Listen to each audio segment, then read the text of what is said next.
వీడియోలో మేము చెప్పే లెవెల్స్ అన్ని ఓన్లీ అవగాహన కోసమే. దీంతో మీరు ఎలాంటి బై అని సెల్ గానీ రికమెండేషన్స్ అనుకోవద్దు. మీ అనాలిసిస్ చూసుకొని దాని తగ్గట్టే మీరు ట్రేడ్స్ అనేవి తీసుకోండి. ఎందుకంటే మేము సెబీ రిజిస్టర్డ్ ఏం కాదు. మాకున్నటువంటి కాస్త ఎక్స్పీరియన్స్ మీతో పంచుకునే ఉద్దేశం తప్ప ఎలాంటి బై కానీ సెల్ కానీ కాల్స్ కానీ ఎలాంటి రికమెండేషన్లు మేమైతే చేయడం లేదు. హలో నమస్తే, వెల్కమ్ టు జిందగీ మీడియా. నేను మీ ప్రదీప్ రెడ్డి. ఇక్కడ లాస్ట్ 2 వీక్స్ నుంచి నేను అనాలిసిస్ చేయలేకపోయినా, నిజానికి బయట కొంచెం బిజీ వర్క్, కొంచెం టూరు, తర్వాత పండుగ, ఇవన్నిటి వల్ల నేను మార్కెట్ పైన ఎక్కువ చేయలేకపోయినా, దాంతోపాటు అవుట్ స్టేషన్లో ఉండడం వల్ల నేను వీడియోలు చేయలేకపోయినా. ఇక్కడ నుంచి రెగ్యులర్గా మళ్ళీ వీడియోస్ అనేవి వస్తాయి. నా మీద అభిమానం చూపినటువంటి వాళ్ళకు చాలామంది కామెంట్లు కూడా వేస్తున్నారు, మీ అనాలిసిస్ మిస్ అవుతున్నామని. సరే, ఇప్పటి నుంచి వాళ్ళకు డిసప్పాయింట్ చేయకుండా ఖచ్చితంగా వీడియోస్ అనేది రెగ్యులర్గా చేస్తాను. మరి దాని గురించి అప్డేట్స్ కూడా ఇస్తాను. మన టెలిగ్రామ్ ఛానల్లో కూడా అప్డేట్స్ ఇస్తాను. సరే, ఓవరాల్గా మరి చూసినాం, మన లాస్ట్ 2 వీక్స్ చూస్తే మళ్ళీ మార్కెట్ పడ్డది. మనం చెప్పుకున్నాం, ఒక లెవెల్ చెప్పినా నేను, ఆ లెవెల్ దాటితే మార్కెట్ ఎక్కువ ఫాల్ అవుతుందని. ఆ లెవెల్ కూడా వచ్చి ఒకసారి రెస్పెక్ట్ చేసింది, యాజ్ ఇట్ ఈజ్గా పైకి వెళ్ళింది, మళ్ళీ ఆ లెవెల్ను బ్రేక్ చేసింది మార్కెట్. మనం చూడొచ్చు, లాస్ట్ వీడియో చూస్తే మీకు అర్థమవుతుంది. సరే, ఇక్కడ మనం చూడొచ్చు మార్కెట్ ఇంకా చాలా డేంజర్ లెవెల్లోకి అయితే వచ్చింది. అంటే ఇది దాదాపు గతంలో మనకి ఎప్పుడు ఎలక్షన్ టైంలో వచ్చిన క్రియేట్ చేసిన లో దగ్గరికి, అంటే సరే ఆ లో ఆ రోజు ఇక్కడ చూడొచ్చు. మనం ఎలక్షన్ టైంలో ఒకరోజు ఎగ్జిట్ పోల్ తర్వాత మార్కెట్ ఫుల్ పెరిగింది, ఆ తర్వాత చాలా పడ్డది ఒకరోజు. అంటే అందరినీ మ్యానిపులేట్ చేసింది. దాదాపు ఆ లెవెల్ దగ్గర ఉంది మార్కెట్ ప్రజెంట్. అంటే చాలా డేంజర్. అంటే ఆ లెవెల్ ఇంకా బ్రేక్ అయితే ఇంకా ఫాల్ అవుతుంది, అక్కడి వరకు రీటెస్ట్ చేయొచ్చు. మరి ఆ తర్వాత కంటిన్యూస్గా పెరిగింది మార్కెట్. ఇక్కడ చూడొచ్చు, పెరిగి మళ్ళీ పడుకుంటూ వచ్చింది. సరే, మార్కెట్ పెరగడము, రిట్రేస్మెంట్ కావడం అనేది సహజమే. ఎవరైతే ఇన్వెస్ట్ చేస్తారో వాళ్ళకి మంచి ఆపర్చునిటీ. ఎందుకంటే స్టాక్స్ ఆఫర్ సేల్లో దొరికినట్టు చాలా తక్కువ ధరకు దొరుకుతూ ఉంటాయి. కాబట్టి మరి ఇప్పుడు కొంటే ఖచ్చితంగా భవిష్యత్తులో తొందరగా ఎక్కువ రిటర్న్స్ ఇచ్చే అవకాశం కూడా ఉంటుంది. మరి ఇన్వెస్ట్మెంట్ ఎవరైతే చేస్తారో వాళ్ళకు ఇది మంచి ఆపర్చునిటీ. అంటే ఎప్పటి నుంచో మార్కెట్లో ఉన్న వాళ్ళకి తెలుసు, అయిపోయినప్పుడు అమ్ముకుంటారు, తర్వాత మళ్ళీ లోలో వాళ్ళు కొంటూ ఉంటారు. ఇప్పుడు మంచి ఆపర్చునిటీ వాళ్ళకు.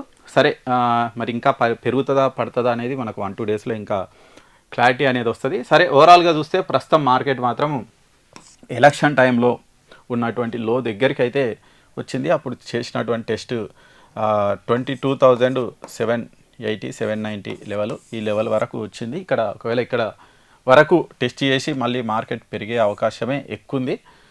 ఎందుకంటే ఇంత నుంచి ఇంకా బ్రేక్ అవుతుంది అంటే ఇంకేదో పెద్ద ఉపద్రవం రావాలి. మరి ప్రజెంట్ అయితే ఆ సిచ్యువేషన్స్ ఉన్నాయా లేవా అని చెప్పలేం. కాకపోతే ఎఫ్ఐఐసే ఎందుకో తేడా కొడుతున్నారు, ఆ డేటా కూడా ఉంది. ఆ డేటా గురించి కూడా మనం అనాలిసిస్ అనేది చేద్దాం.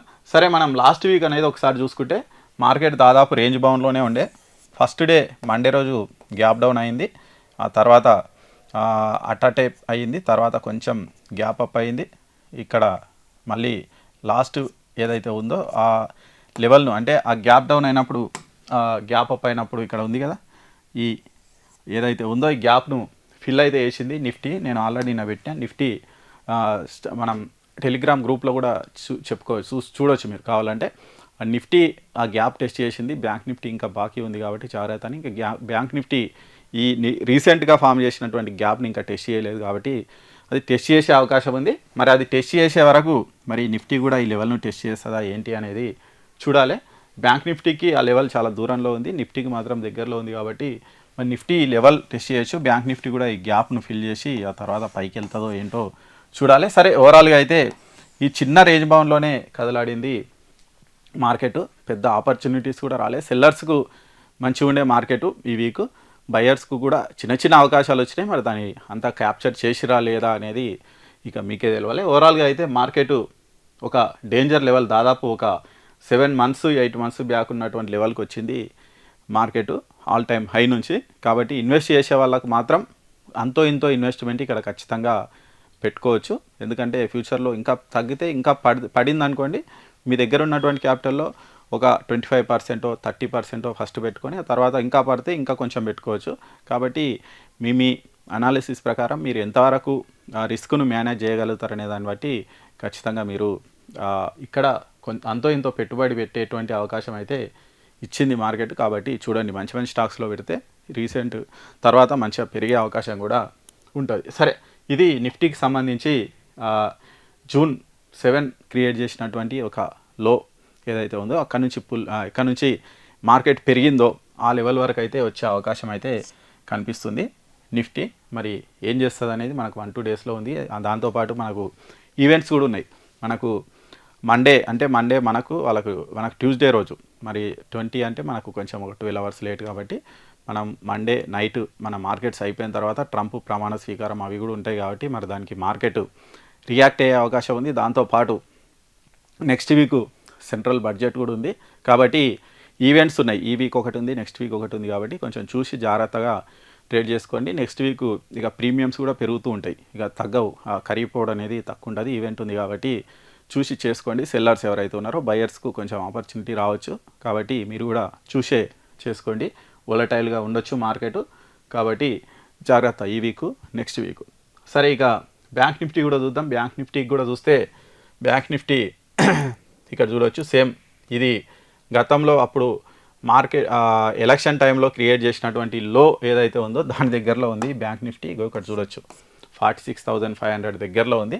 మరి నిఫ్టీ ఆ లెవెల్ టెస్ట్ చేసి మరి బ్యాంక్ నిఫ్టీ కూడా ఈ లెవెల్ టెస్ట్ చేస్తుందా లేదంటే ఇక్కడ నుంచే మళ్ళీ పుల్ బ్యాక్ అవుతుందా అనేది చూడాలి. ఇక్కడ మనం ఎక్కడైతే ఉందో ఇక్కడ ఈ gap Monday to Tuesday create చేసినటువంటి గ్యాప్ ఇంకా ఫిల్ కాలేదు. ఆ గ్యాప్ కూడా ఫిల్ కావాల్సింది బ్యాంక్ నిఫ్టీలో కాబట్టి కనీసం ఇంతవరకైనా వచ్చి బ్యాంక్ నిఫ్టీ పైకోవాలని నేనైతే ఎక్స్పెక్ట్ చేస్తున్నా. మరి ఓవరాల్గా బ్యాంక్ నిఫ్టీ అయితే కొంచెం మొమెంటం మంచిగానే ఇచ్చింది లాస్ట్ వీక్. నిఫ్టీ అక్కడక్కడ రేంజ్ బౌండ్లో ఉన్నప్పటికీ బ్యాంక్ నిఫ్టీ మాత్రం మంచిగానే ఒక 1500 పాయింట్స్ వరకు మొమెంటం ఇచ్చింది. నిఫ్టీ పెద్ద ఇవ్వలే, 200-300 పాయింట్స్ రేంజ్లోనే కదిలింది లాస్ట్ వీక్. బ్యాంక్ నిఫ్టీ మాత్రం మంచి మొమెంటం అయితే ఇచ్చింది. ఓవరాల్గా బ్యాంక్ నిఫ్టీ కూడా ఒక లెవెల్ దగ్గరలో ఉంది. నిఫ్టీ ఆ లెవెల్ టెస్ట్ చేసి బ్యాంక్ నిఫ్టీ కూడా ఈ లెవెల్ టెస్ట్ చేసిందంటే ఇక మనం బిందాస్గా ఉండొచ్చు. మార్కెట్ ఖచ్చితంగా అక్కడ నుంచి ఇక రిజెక్ట్ అయ్యి పైకి పోవచ్చు అని మనం చెప్పుకోవచ్చు, చాలా గట్టిగా చెప్పుకోవచ్చు. మరి రీసెంట్ వచ్చే వీక్లోనే మనకు తెలిసే అవకాశం ఉంది. ఎందుకంటే ఇక ట్రంప్ ప్రమాణ స్వీకారం, దాంతోపాటు ఈ రూపాయి పెరుగుతుంది బాగా డాలర్తో పోలిస్తే, దాంతోపాటు అంటే రూపాయి విలువ పడిపోతుంది, పెరుగుతుంది మీన్స్ 84 ఉన్నది 86కి వచ్చింది కాబట్టి రూపాయి విలువ పడిపోతుంది డాలర్తో పోలిస్తే. మరి అది ఉంది, ట్రంప్ది ఉంది. మరి రేపు Q3 రిజల్ట్స్ వస్తున్నాయి, దాంతోపాటు బడ్జెట్ ఉంది. మరి బడ్జెట్ ఇవన్నీ కూడా మరి మార్కెట్ను ఒకసారి వీటికి తీసుకొచ్చి ఇక్కడ నుంచి రిజెక్ట్ చేస్తాయా లేదంటే ఇక్కడికి వస్తే ఇక టెన్షన్ లేదు, ఇక్కడ నుంచి పెరుగుతుందని చెప్పుకోవచ్చు. ఇక పైన ఉన్నంత రోజులు మళ్ళీ ఎప్పుడు పడుతుందా అని భయం అనేది ఉంటుంది. ఇక్కడికి ఈ 1 వీక్లోనే ఇక్కడికి వచ్చిందంటే మనం హాయిగా ఒక డైరెక్షనల్లో మనం ట్రేడ్ చేసుకునే అవకాశం అయితే ఉంటుంది ఈ వీక్. సరే, మనం ఒకసారి FII డేటా చూద్దాం. FIIs అసలు నిజంగా చాలా దారుణంగా ఉంది. అసలు ఎందుకు ఇట్లా అవుతుంది అనేది చూస్తే ఇక్కడ ఇది మంత్లీ డేటా లాస్ట్ ఫిబ్రవరి నుంచి, అంటే దాదాపు ఈ 12 మంత్స్ డేటా ఉంది ఇక్కడ చూడొచ్చు. ఈ 12 మంత్స్లో FIIs చాలా దారుణంగా సెల్ చేశారు. అసలు ఇక్కడ చూడొచ్చు ఎప్పుడు ఇట్లా కంటిన్యూస్గా ఒక 4 నెలలు FIIs ఎప్పుడు సెల్ చేయలేదు చరిత్రలో ఫస్ట్ టైం ఇక్కడ 1,14,000 కోట్లు అక్టోబర్లో విత్డ్రా చేశారు. ఆ తర్వాత 45,000 కోట్లు కొంచెం తగ్గినట్టు అనిపించింది. ఆ తర్వాత ఇంకా తగ్గింది, 16,000 కోట్లకు వచ్చింది డిసెంబర్లో. కానీ మళ్ళీ అనూహ్యంగా మళ్ళీ ఈ మంత్ ఇప్పటివరకే 15 డేస్లోనే మళ్ళీ 46,000 కోట్ల వరకు FIIs తమ విత్డ్రా చేశారు మన ఇండియన్ స్టాక్ మార్కెట్స్ నుంచి. ఇది చాలా పెద్ద అమౌంట్. దాంతోపాటు రేపు ట్రంప్ ప్రమాణ స్వీకారం తర్వాత ఇంకెలా ఉంటుందో చెప్పలేము. అంటే ఇది ఏదైతే ఉందో ఈ హీటు 1-2 వీక్స్లోనో 1-2 మంత్స్లోనో కొంచెం కూల్ డౌన్ అయ్యి ఆ తర్వాత మళ్ళీ ఫ్లో పెరగొచ్చు. మరి అంటే FIIs తీసుకుపోతున్నారు అంటే మళ్ళీ తీసుకొచ్చి పెడతారు, వాళ్ళు హైలో అమ్ముకుంటారు, మళ్ళీ లోలో తెచ్చి పెడతారు. మార్కెట్లు కరెక్షన్ అవుతున్నాయి. మరి ఎంతవరకు కరెక్షన్ అయితే అయిన తర్వాత వాళ్ళు మళ్ళీ వచ్చే అవకాశం అయితే ఉంది.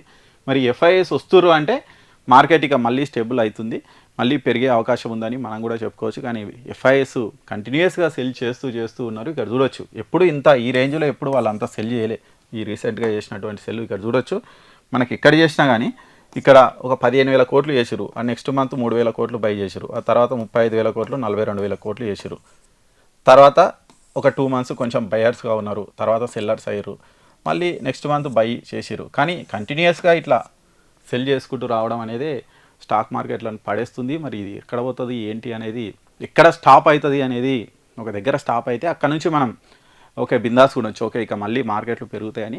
కానీ అది ఇంకా మనకు కనిపిస్తలేదు, అది ఎప్పుడు వస్తుంది ఏందనేది మనము చూడాలి. అది చూసిన తర్వాతనే మనం మార్కెట్లు ఇంకా ఓకే ఇక్కడ నుంచి మళ్ళీ పైకి పోతాయని చెప్పొచ్చు. అప్పటి వరకు ఎఫ్ఐఎస్ సెల్లింగ్ ఉన్నన్ని రోజులు మాత్రం మనం ఇట్లే భయంగా సడన్గా ఇట్లా పెరుగుతుంటుంది, ఒకటే రోజు పడుతుంది, మళ్ళీ కొంచెం కొంచెం పెరిగినట్టు అవుతుంది, మళ్ళీ పడుతుంది. అంటే ఇట్లా లోలు క్రియేట్ చేసుకుంటూ వెళ్ళిపోతుంది మార్కెట్. కాబట్టి ఇన్వెస్ట్మెంట్ చేసే వాళ్ళు అయితే కొంచెం చూసి మంచి మంచి స్టాక్స్లో పెట్టండి. ఏవో అగవకు దొరుకుతున్నాయని దేంట్లో పడితే అందులో పెడితే మాత్రం మీకు ఖచ్చితంగా ఇబ్బందికర పరిస్థితులు ఏర్పడవచ్చు. ఇది లాస్ట్ 12 months డేటా. ఇక్కడ మనం ఈ జనవరికి సంబంధించినటువంటి డేటా ఇప్పటి వరకు ఉన్నది తీసుకున్నా కానీ జనవరి 2nd నుంచి తీసుకున్నా ఇక చూడొచ్చు కంటిన్యూస్గా సెల్ చేస్తారు. ఓన్లీ జనవరి 2nd రోజు ఒక్కరోజు బయర్స్ ఉన్నారు, ఆ తర్వాత మొత్తం సెల్లింగే. చూడొచ్చు ఇక్కడ 4,000, 2,000, 7,000, 2,000 ఇక్కడ తగ్గట్లేదు అసలు. కనీసం 3-4 వేలు 5-6 వేల కోట్లు వీళ్ళు మొత్తం సెల్ చేసుకుంటూనే వెళ్తున్నారు ఎఫ్ఐఎస్. కాబట్టి ఈ డేటానే మనకు ఎందుకో ఇంకా మార్కెట్ పెరుగుతుంది అంటే ఈ డేటా చూస్తే నమ్మశక్యంగా అనిపిస్తలేదు. కాబట్టి కొంచెం జాగ్రత్తగా అయితే ఉండండి. సరే, ఇక ఓవరాల్గా మనం మండే రోజు మార్కెట్ ఎట్లుండొచ్చు అనేది ఒకసారి చూసే ప్రయత్నం చేద్దాం. నిఫ్టీ కానీ బ్యాంక్ నిఫ్టీ కానీ ఇది మండేకి సంబంధించినటువంటి లెవెల్స్. ఈ లెవెల్స్ ఒకసారి డ్రా చేసుకోండి. ఈ లెవెల్స్ బట్టే నేనైతే ట్రేడ్స్ అనేవి తీసుకుంటా. ఇక మండే ఒకవేళ ఫ్లాట్గా ఓపెన్ అయినా గ్యాప్ డౌన్ ఓపెన్ అయినా మార్కెట్ ఇంతవరకు రానియండి. ఏది 23,045 లెవెల్ ఇక్కడికి వస్తే మంచిది. ఒకవేళ రాకుండా పెద్ద మనం చేసేది ఏం లేదు, మనం చెప్పుకున్న లెవెల్కి రావాలని ఏం లేదు. సరే, ఒకవేళ ఇక్కడికి వచ్చి ఇక్కడ రిజెక్షన్ కనుక వస్తే ఇక్కడ నుంచి మళ్ళీ బై ప్లాన్ చేస్తా. ఇంతవరకు ఉంటా బయింగ్కు 23,203 వరకు ఉంటా. ఒకవేళ ఇది కూడా స్ట్రాంగ్ క్యాండిల్తో బ్రేక్ అయితే నెక్స్ట్ లెవెల్ ఇంకోటి ఉంది 23,304. ఇంతవరకు నేను బై సైడ్ ఉంటా మండే వరకు. ఒకవేళ గ్యాప్ అప్ అయిందంటే ఈ లెవెల్ను టెస్ట్ చేయాలి. 23,203 లెవెల్ టెస్ట్ చేసి రిజెక్షన్ వస్తే ఇంతవరకు బై సైడ్ ఉంటా 23,304. ఒకవేళ పెద్ద గ్యాప్ అప్ అయ్యి ఇంతవరకు ఫస్టే పోయి ఇక్కడ రిజెక్షన్ వస్తే ఏం లేదు, మన ప్లాన్ ప్రకారం ఇక్కడ సెల్ చేస్తాము. 23,304 దగ్గర సెల్ చేస్తాము. 23,203 వరకు ఫస్ట్ టార్గెట్ పెట్టుకుంటాము. ఇది కూడా బ్రేక్ అయితే ఇంతవరకు వస్తుంది మార్కెట్, అంతే సింపుల్. అది మండేకి సంబంధించి. ఒకవేళ ఇక మన మాటినకుండా మార్కెట్ ఇంతవరకు కూడా పోయిందనుకోండి 23,430 ఇంకో లెవెల్ ఉంది. ఇక్కడికి పోయిన తర్వాత ఇక నేను బయింగ్ చేయ, ఇక్కడ నుంచి సెల్లింగ్ ప్లానే చేస్తా. ఇది ఫస్ట్ టార్గెట్ అవుతుంది, ఇది సెకండ్ టార్గెట్ అవుతుంది. కాబట్టి ఈ 4 లెవెల్స్ గుర్తుపెట్టుకోండి. మండే వరకు 23,045 ఒకటి, 23,203, 23,304, 23,430 లెవెల్.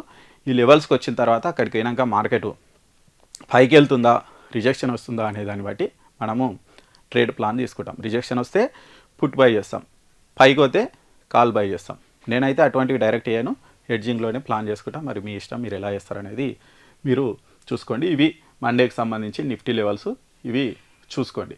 ఇక బ్యాంక్ నిఫ్టీకి సంబంధించి కూడా మనము ఒకసారి మండే లెవెల్స్ చూసుకుందాము. ఇవి బ్యాంక్ నిఫ్టీకి సంబంధించి మండే లెవెల్స్ సేమ్ అవే 4 లెవెల్స్ పెట్టినా ఒకసారి చూడండి.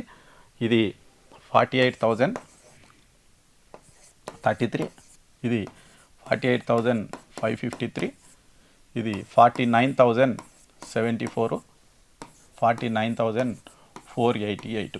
ఈ 4 లెవెల్స్ ఇంపార్టెంట్ బ్యాంక్ నిఫ్టీకి సంబంధించి. ఒకవేళ ఫ్లాట్గా ఓపెన్ అయ్యి లేకుంటే గ్యాప్ అప్ ఓపెన్ అయ్యి మార్కెట్ ఇక్కడ రిజెక్షన్ కనుక వస్తే ఇక్కడ నుంచి బై ప్లాన్ చేస్తా. ఇది ఫస్ట్ టార్గెట్ అవుతుంది 49,074 ఫస్ట్ టార్గెట్ అవుతుంది. ఇది కూడా బ్రేక్ అయితే ఇది సెకండ్ టార్గెట్ అవుతుంది.